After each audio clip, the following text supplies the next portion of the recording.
మేడారంలో సమ్మక్క సారలమ్మల చిన్న జాతర ప్రారంభమైంది. నేటి నుంచి 4 రోజుల పాటు జాతర ఘనంగా జరగనుంది. గద్దెలను శుద్ధి చేసి గ్రామంలోకి దుష్ట శక్తులు రాకుండా ఆలయ పూజారులు తొలి రోజు దిష్టి తోరణాలు కట్టడంతో ఉత్సవం ప్రారంభమైంది. పెద్ద జాతరకు రాని వాళ్ళు తమ మొక్కులు చెల్లించడం కోసం ఈ జాతరకు విచ్చేస్తారు. కాగా భక్తుల సౌకర్యార్థం అధికారులు అన్ని ఏర్పాట్లు చేశారు. ములుగు జిల్లా తాడ్వాయి మండలం మేడారంలో అధికారులు అన్ని ఏర్పాట్లు చేశారు.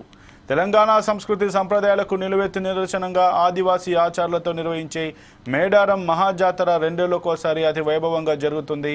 మహాజాతర జరిగిన తదుపరి ఏడాది చిన్న జాతర జరుగుతుంది. చిన్న పెద్ద జాతర వెళ్ళిపోదామంటూ మేడారం బాట పట్టడం ఈ జాతర ప్రత్యేకత. తెలంగాణ నుంచే కాకుండా ఆంధ్రప్రదేశ్, మహారాష్ట్ర, ఛత్తీస్గఢ్, జార్ఖండ్ రాష్ట్రాల నుంచి లక్షల సంఖ్యలో భక్తులు పోటెత్తుతారు. జాతరకు ముందు నుంచే భక్తులు వేలాదిగా వచ్చి తల్లులను దర్శించుకుని బంగారం, పసుపు, కుంకుమ, చీరలు సమర్పించి మొక్కులు చెల్లించుకోవడం ఆనవాయితీ. జంపనవాగులో స్నానమాచరించి నేరుగా గద్దెల దగ్గరికి వచ్చి దర్శనాలు చేసుకుంటారు. పిల్ల పాపలతో చల్లగా చూడాలంటూ తల్లులను వేడుకుంటారు.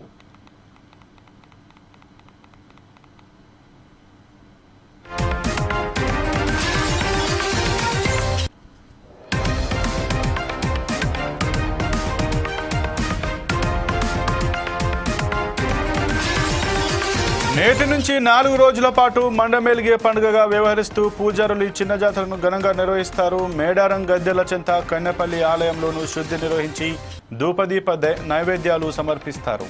వనదేవతలకు ప్రత్యేక పూజలు నిర్వహించడం, గ్రామంలోకి దుష్టశక్తులు రాకుండా మామిడాకులతో దిష్టి తోరణాలు కట్టడం చేస్తారు. పున్నమి వెలుగుల్లో పూజారులు జాగారాలు చేస్తారు. పెద్ద జాతరకు రాని వాళ్ళు తమ మొక్కులు చెల్లించడం కోసం ఈ జాతరకు విచ్చేస్తారు. గతంతో పోలిస్తే ప్రస్తుతం ఏర్పాట్లు బాగున్నాయని భక్తులు చెబుతున్నారు. చిన్న జాతరకు 20 లక్షల మంది వస్తారనే అంచనాలతో 5.30 కోట్ల వ్యయంతో ఏర్పాట్లు చేశారు. కన్నాయగూడెం మండలం ఐలాపూర్లో జరిగే జాతరకు ఏర్పాట్లు పూర్తయ్యాయని జిల్లా కలెక్టర్ దివాకర తెలిపారు. దాదాపు 1000 మంది పోలీసులు భద్రతా ఏర్పాట్లలో నిమగ్నమయ్యారు. ట్రాఫిక్ ఇబ్బందులు లేకుండా ప్రత్యేక చర్యలు చేపట్టారు. చిన్న జాతరకు వచ్చే భక్తుల సౌకర్యార్థం ఆర్టీసీ 200 దాకా ప్రత్యేక సర్వీసులను నడుపుతోంది. భక్తుల రద్దీని బట్టి 24 గంటలు బస్సులు నడుపుతామని అధికారులు చెబుతున్నారు.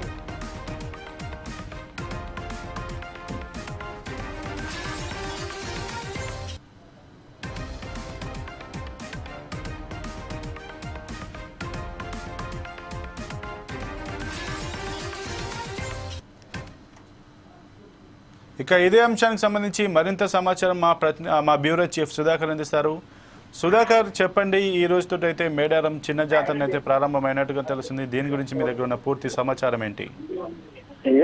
ఆసియా ఖండంలోనే అతిపెద్ద గిరిజన జాతర మేడారం సమ్మక్క సారలమ్మ జాతర. ఒకప్పుడు ఈ జాతర 2 నెలలకు ఒకసారి కొనసాగేది. కానీ భక్తుల తాకిడి ఎక్కువ కావడంతో మాత్రం ఈ జాతరను చిన్న జాతరగా సంవత్సరం ఒకటి చేయడం కొనసాగుతుంది. ఈ నేపథ్యంలో ఫిబ్రవరి 12 నుండి 16 వరకు ఈ జాతర కొనసాగనుంది.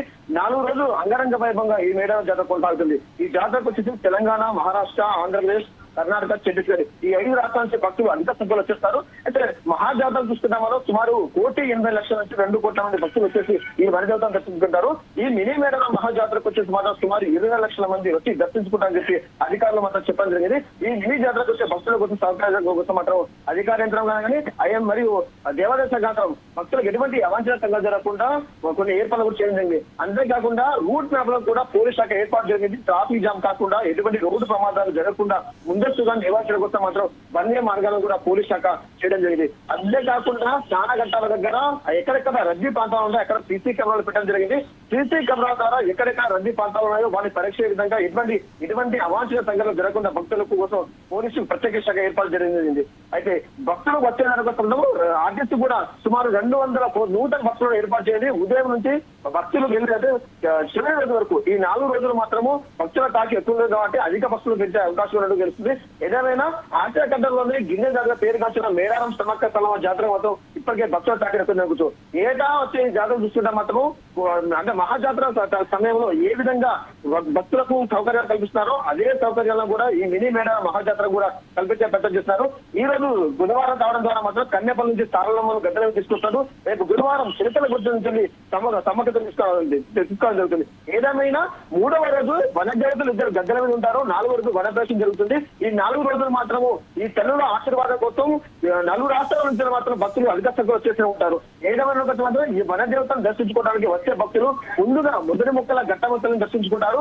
అంటే 4 దిక్కులు తూర్పు అంటే ఇటు 4 దిక్కులు ఉంటాయి కదా, 4 దిక్కుల నుంచి వచ్చే భక్తుల కోసం ఘట్టమ కలిగిన 4 దిక్కులు ఉంటారు.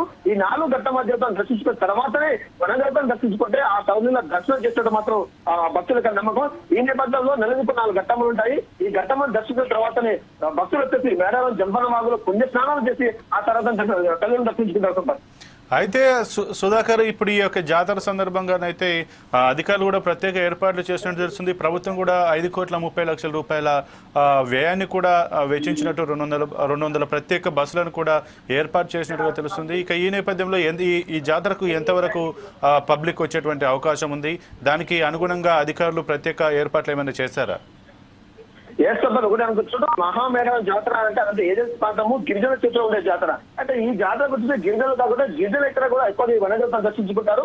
అంటే ఈ మహా జాతర జరిగిన సమయంలో మాత్రం సుమారు అంటే రాష్ట్ర ప్రభుత్వం కోట్లు అంటే 100 కోట్లు నిధులు ఇచ్చేసి అక్కడ డెవలప్ కోసం ప్రత్యేక ఏర్పాటు చేస్తారు. కానీ ఇక్కడ చేసే పనులు మాత్రం తాత్కాలిక పనులు చేస్తున్నారు. శాశ్వతమైన పనులు చేస్తే మాత్రం వచ్చే భక్తులకు సౌకర్యంగా బాగుంటుంది. అంతేగా నిధులు కూడా గిరిజన పాలు కాకుండా చేయొచ్చు. అంటే ఇక్కడ అధికార యంత్రాంగం రాష్ట్ర ప్రభుత్వం చేసే పనులు మాత్రం శాశ్వత పనులు కాకుండా తాత్కాలిక పనులు చేయడం ద్వారా ఈ జాతర కొనసాగే రోజులు మాత్రమే అక్కడ చేసే సదుపాయాలు ఉంటాయి. దాని తర్వాత వాళ్ళు తీసుకునే ద్వారా మాత్రము ప్రతి ఏటా అంటే ఈ 2 ఏళ్లకు జరిగే మహాజాతరకు నిధులు తీసుకొచ్చే కూడా లాభం లేకుండా పోతుందని చెప్పి భక్తులు కోరుకుంటున్నారు.